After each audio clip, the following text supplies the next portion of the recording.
ሰላም እንዴት ናችሁ የኬአር ቤተሰቦች? አሸናፊ ነኝ ከኬአር ትሬኒንግ ኢንስቲትዩሽን። ትንሽ ሰሞኑን ጠፋ ብዬ ነበር። እንግዲህ ብዙዎቻችሁ ኮመንት ላይ ምን ነው ጠፋህ እያላችሁኝ ነበር። ይኸው ተመልሻለሁ። ዛሬ ደግሞ በፎቶሾፕ ቱቶሪያል ነው የተመለስኩት። ፎቶሾፕ ላይ ዛሬ ይዤላችሁ የመጣሁት እንዴት አክሽን ሬዲ እንደምናደርግ ነው። ብዙ ጊዜ አክሽን የምናዘጋጀው በተደጋጋሚ ለምንሰራቸው ስራዎች ነው። ይህንን ለማስረዳት ቀለል እንዲለን እስቲ ጉርድ ፎቶ ላይ እንዴት አድርገን አክሽን እንደምናዘጋጅ ላሳያችሁ። ኦኬ፣ ቀጥታ ወደ ስራው እንሂድ። ኦኬ፣ እዚህ ጋር እንደምትመለከቱት ክሬት ኒው ሴት የምትላለችን እቺንኛዋን ቢን ወይም ፎልደር ክሬት ስንላት አንድ ሴት ይመጣል ማለት ነው። እዚህ ላይ የምንጽፈው ምን እንደምንሰራ ነው። 3 በ4 አክሽን። እዚህ ውስጥ አክሽኖቹን ሪከርድ እያደረገ እዚህ ፎልደር ውስጥ እንዲከትልን ነው። ኦኬ፣ ከዛ በኋላ እዚች ጋር እንሄድና ክሬት ኒው አክሽን የሚል አለ።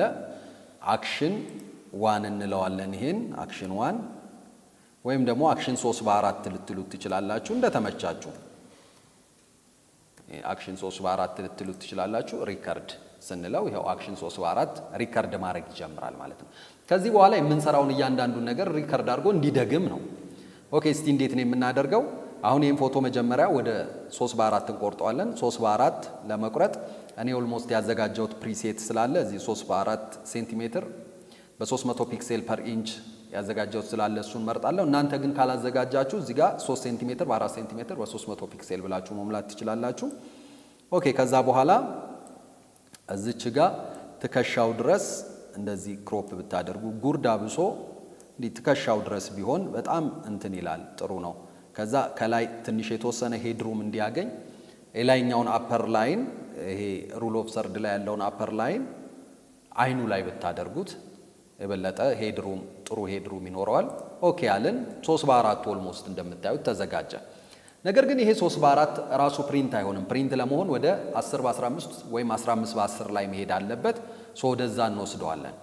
እሱን ለማድረግ እዚች ጋር ሌየር እናደርገዋለን። ኦኬ፣ እስቲ ሰፓሬሽን እንዲኖረው ስትሮክ ልስጠው። ትንሽ ኤጁ ስትሮክ ቢኖረው ብዬ ስላሰብኩ ነው። እዚህ ሳይዝ ላይ 2 ፒክሴል በቂ ነው ለሰፓሬሽን። ኦኬ ብላችሁ ከዛ ትወጣላችሁ። ይሄ ኢፌክት አብሮ በእያንዳንዱ ድርድር ውስጥ እንዳይኖር ከፈለጋችሁ ሬስተራይዝ ሌየር ትሉትና በዚህ መልክ ይሄን እንዲታረጋላችሁ። አሁን ወደ ካንቫስ ሳይዛችን ላይ እንደርድርሽ።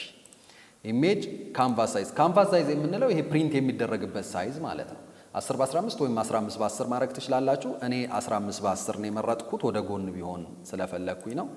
15 በ10 አድርገን ኦኬ እንለዋለን። እንደምትመለከቱት ካንቫስ ሳይዛችን አሁን የምንደረድርበት ክሬት ሆኗል ማለት ነው። ፕሪንት ሳይዝ ማለት ነው ካንቫስ ሳይዛችን።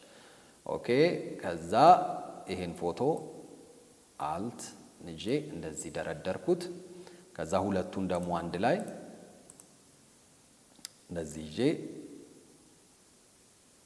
እንደዚህ ደረደርኳቸው። ከዛ ደግሞ አራቱን በአንድ ላይ ወደ ታች ሪፕሊኬት ላድርገው በአንድ ጊዜ። አልትን ይዛችሁ ነው ሪፕሊኬት የምታደርጉት። አይ ቲንክ ብዙዎቻችሁ ለምትችሉ ልጆች ነው ይሄ እየተሰራ ያለውና እንዴት እንደምትደረድሩ ታውቃላችሁ። ኦኬ፣ ከዛ ምን እናደርጋለን? አሁን ባክግራውንዳችን ዋይት እንዲሆን እዚህ ባክግራውንድ ከለራችንን ዋይት ሰሌክት እናደርግለታለን። ኦኬ እንልና ከዛ አንዷ ላይ ራይት ክሊክ ብለን ፍላትን ኢሜጅ ማለት ነው። ኦልሞስት አሁን ጉርዱን ደርድረን ጨረስን ማለት ነው። ስለዚህ አክሽናችንን እናቋርጠዋለን፣ ስቶፕ እንለዋለን። ከዚህ በኋላ ያለውን አክሽን እንዲደግም ነው። ይሄንን ራሱ አውቶማቲካሊ እንዲሰራ ስለምንፈልግ ማለት ነው። ስለዚህ ነገር ግን መጠንቀቅ ያለባችሁ ክሮፕ ሲያደርግ ራሱ ክሮፕ እንዳያደርገው። ልክ ፎቶ ስትሰጡት ራሱ ክሮፕ ካደረገው የፈለገበት ቦታ ሊቆርጠው ስለሚችል ክሮፕ ላይ ስቶፕ እንዲያደርግ እዚች ከፊት ለፊት ቦክሷ ውስጥ ክሊክ ስታደርጉ ክሮፕ ላይ ስቶፕ ያደርጋል ማለት ነው። ኦኬ፣ እንግዲህ አክሽናችንን ሜክ አድርገናል። ከዛ ምንድን ነው የምናደርገው? እስቲ እዚሁ ላይ እንሞክረው። እስቲ በሂስትሪ ወደ ኋላ እንመልሰውና ይሄ ነበር አይደል ፎቶአችንን። እስቲ አክሽኑን እንሞክረው። አክሽናችንን ሰሌክት እናደርጋለን። ፕሌይ ስንለው ኦልሞስት ክሮፑን ሰሌክት አደረገልን። ማስተካከል ከፈለጋችሁ እዚህ ጋር ለዚህ ነው ስቶፕ አድርጉት ያልኩት። አክሽኑን ማስተካከል ከፈለጋችሁ የክሮፕ ሳይዛችሁን ድጋሚ ማስተካከል ከፈለጋችሁ ታስተካክላላችሁ። ከዛ ኢንተር ስንለው በዚህ መልክ ደርድሮ ይጨርሳል ማለት ነው። እስቲ ሌላ ፎቶ ላይ እንሞክረው። ኦኬ፣ እዚህ ጋር ሌላ ፎቶ አለን። አሁን እስቲ እዚህ ላይ ደግሞ የሚሰራውን አክሽናችን ላይ እንሄዳለን። ፕሌይ ስንለው በዚህ መልክ ይመጣል። ይሄው ክሮፕ ሳይዙን ታስተካክሉለታላችሁ። ለዚህ ፎቶ ለምሳሌ እንደዚህ ያስተካከልንለት ከዛ ኢንተር ስንለው በዚህ መልክ ደርድሮ ጉርድ ይሰራልናል ማለት ነው። ከዚህ በኋላ ከዛ ጉርድ ስትሰሩ እያስገባችሁ አክሽኑን ፕሌይ ማለት ብቻ ነው የሚጠበቅባችሁ ማለት ነው። ከዛ ሴቭ እያደረጋችሁ ወደ ፕሪንት ይላካል። እንዲህ አይነት ቪዲዮ እንዲደርሳችሁ ላይክ፣ ፎሎ፣ ሼር ማድረግ እንዳይረሳ። ጥያቄዎቻችሁን አሁንም ብታቀርቡ በእናንተ ጥያቄ ላይ ቤዝድ እያደረግን ቱቶሪያሎችን እንሰራላችኋለን። በሌላ ጊዜ እስክንገናኝ ባይ ባይ።